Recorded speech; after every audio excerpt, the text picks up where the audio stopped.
Hi guys, Willie Creeman back here again, finishing up the AFC West with the Kansas City Chiefs, who finished at 11-6.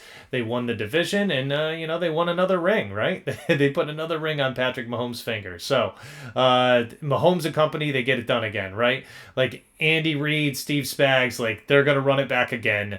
They're not going anywhere, so it's kind of awesome. Yeah, they lose Snead on the defensive side of the ball, but they were kind of anticipating that and had enough backed up in depth to be able to deal with that, with him being traded away. But they bring in Marquise Brown through free agency, which is good considering like what is going on with Rashee Rice, that drama. Hopefully that gets figured out soon. But they needed to strengthen their offensive line, and I think they were able to do that in a few different ways. Now, Mahomes running around, that just can't last forever, right? So he's going to need more protection as he does start to age and get older. And this is something that they really need to do for him. But one of the things that I liked that they were able to do was they were able to add some playmakers this offseason for him. So, biggest free agent addition that they had, re-signing of Chris Jones. Unquestioned, best defensive tackle in the league, especially now that Aaron Donald's retired. But he's the best interior defender in football, right?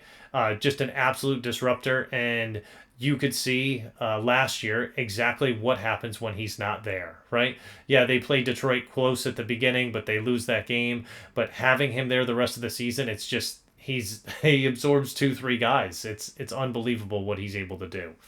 The worst one that they did, worst free agent addition that they had was bring in Clyde Edwards-Helaire back. And listen, it's not that I hate it. It's just confusing to me. Like they just could have gone elsewhere, right? They could have brought in Zeke Elliott. They could have brought in other guys. Yeah, I know Edwards-Helaire, he knows the system. He knows all of that stuff, but like he just wasn't productive last year. And I don't know why you end up re-signing a guy like that. You had Pacheco, you had McKinnon, like you could have just move forward with that.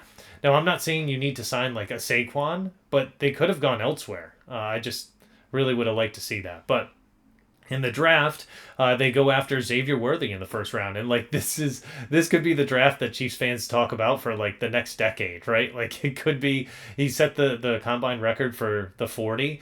The guy's unbelievable. It just and now you've got the best quarterback in the NFL, throwing him the football. I don't know. A lot of people were comparing it to the Sky Moore pick, but I pushed back on that because I feel like Sky Moore was a bit of a reach for the Chiefs when they took him, and I think he's going to find himself off of this team very soon if he continues to play like he has so far in the NFL. Whereas I feel like Worthy, regardless of if you paired him up with like a Josh Allen, Aaron Rodgers, any of those guys, like Joe Burrow, he still would have been unbelievable to be able to.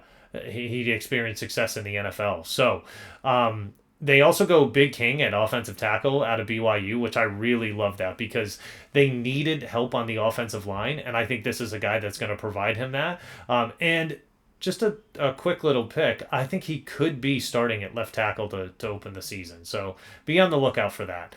Listen, I'm not in love with the rest of their picks, but if Worthy and Big King hit, I think this draft was definitely a success for the Chiefs, and they're going to be very difficult to deal with again this year, especially having Kelsey back and re-signed too.